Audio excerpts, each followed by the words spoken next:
and waited. After a few days, a few weeks, a few months, he took samples and analyzed them to determine exactly what he was cooking, and his findings exceeded even his own wildest imaginings. He was cooking a primordial soup, a near-mythical mix of organic molecules, including a few amino acids, the building blocks of proteins, and probably the most symbolic molecules of life, certainly at that time, before DNA achieved fame.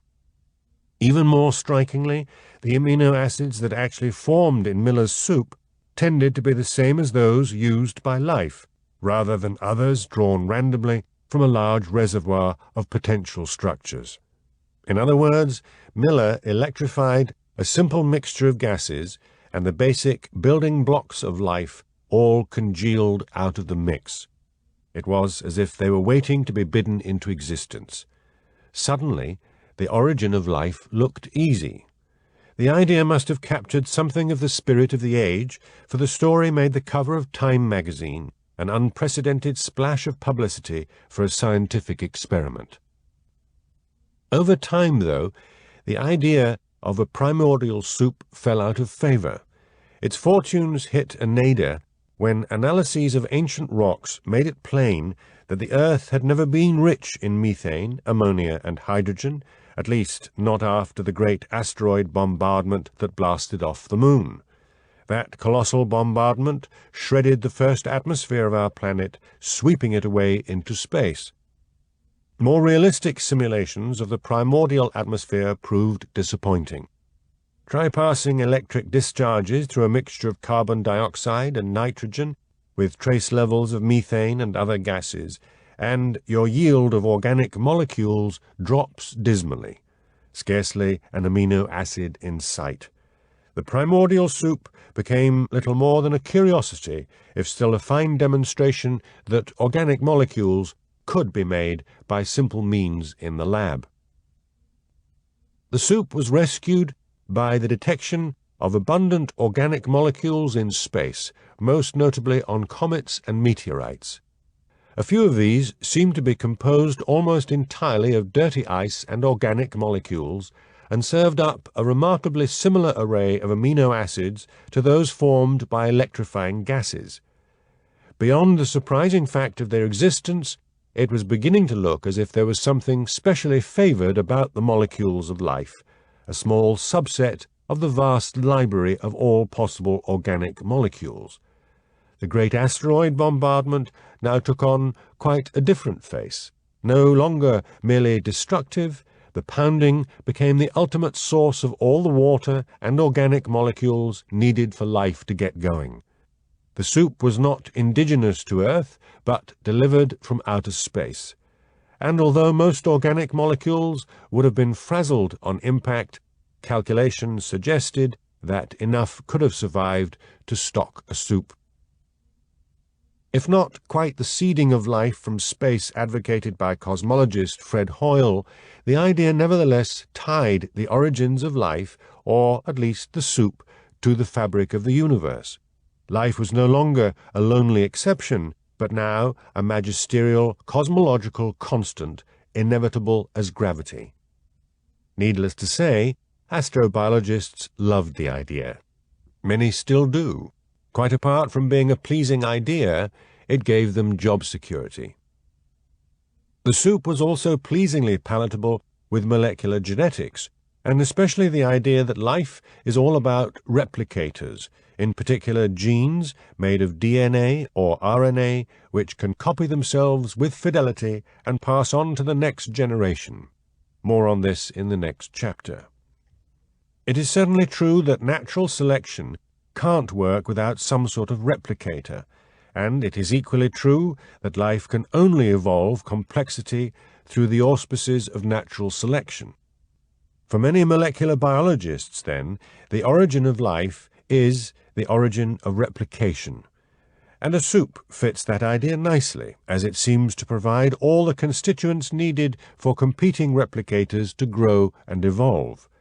In a nice thick soup, the replicators take what they need, forming longer, more complex polymers, and eventually manipulating other molecules into elaborate structures such as proteins and cells.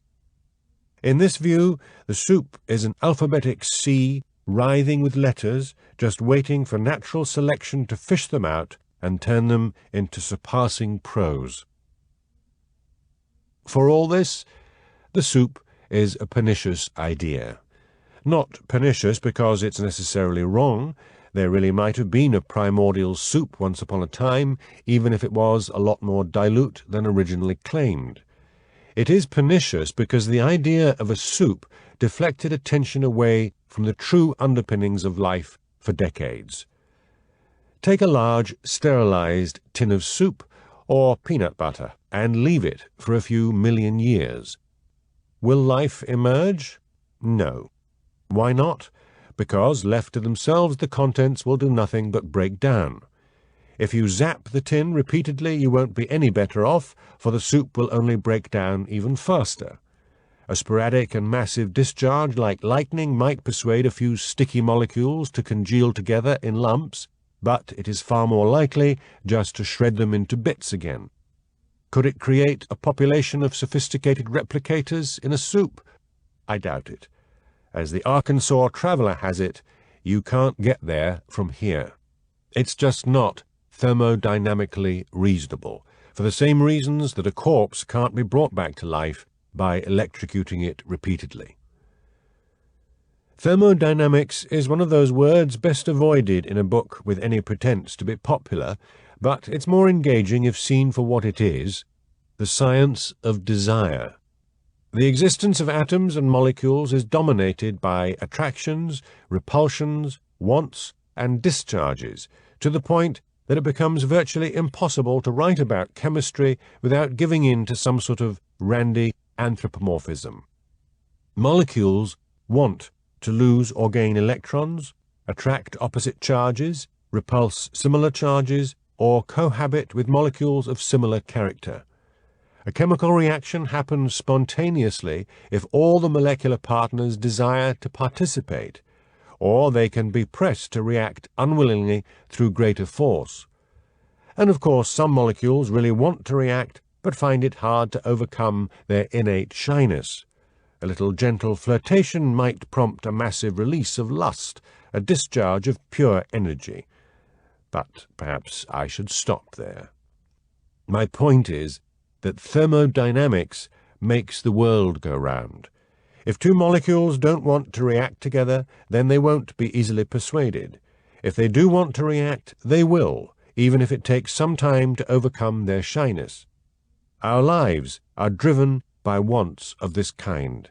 The molecules in food want very much to react with oxygen, but luckily they don't react spontaneously. They're a touch shy, or we'd all go up in flames. But the flame of life, the slow-burning combustion that sustains us all, is a reaction of exactly this type. Hydrogen stripped from food reacts with oxygen to release all the energy we need to live. At bottom, all life is sustained by a main reaction of a similar type, a chemical reaction that wants to happen and releases energy that can be used to power all the side reactions that make up metabolism. All this energy, all our lives, boils down to the juxtaposition of two molecules totally out of equilibrium with each other, hydrogen and oxygen, two opposing bodies that conjoin in blissful molecular union with a copious discharge of energy, leaving nothing but a small, hot puddle of water. And that is the problem with the primordial soup. It is thermodynamically flat. Nothing in the soup particularly wants to react, at least not in the way that hydrogen and oxygen want to react. There is no disequilibrium, no driving force to push life up, up, up the very steep energetic hill to the formation of truly complex polymers such as proteins, lipids, polysaccharides, and most especially RNA and DNA.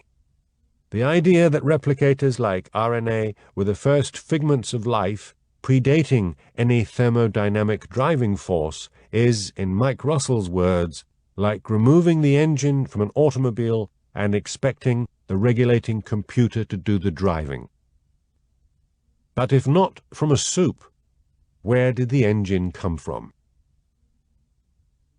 The first clue to an answer came in the early 1970s, when rising plumes of warmish water were noticed along the Galapagos Rift, not far from the Galapagos Islands. Appropriately enough, the islands, whose richness once seeded the origin of species in Darwin's mind, now offered a clue to the origin of life itself. Little happened for a few years. Then, in 1977, 8 years after Neil Armstrong set foot on the moon, the U.S. naval submersible Alvin descended to the rift, seeking the oceanic hydrothermal vents that presumably gave rise to the warm water plumes, and duly found them. Yet, while their existence hardly came as a surprise, the sheer exuberance of life in the Bible-black depths of the rift came as a genuine shock. Here were giant tube worms, some of them 8 feet long, mixed with clams and mussels as big as dinner plates. If giants in the ocean depths were not unusual, just think of the giant squid. Their sheer abundance was astounding. Population densities in the deep-sea vents rival a rainforest or a coral reef, despite being powered by the exhalations of the vents rather than the sun. Perhaps most dramatic of all were the vents themselves, which soon acquired the name black smokers.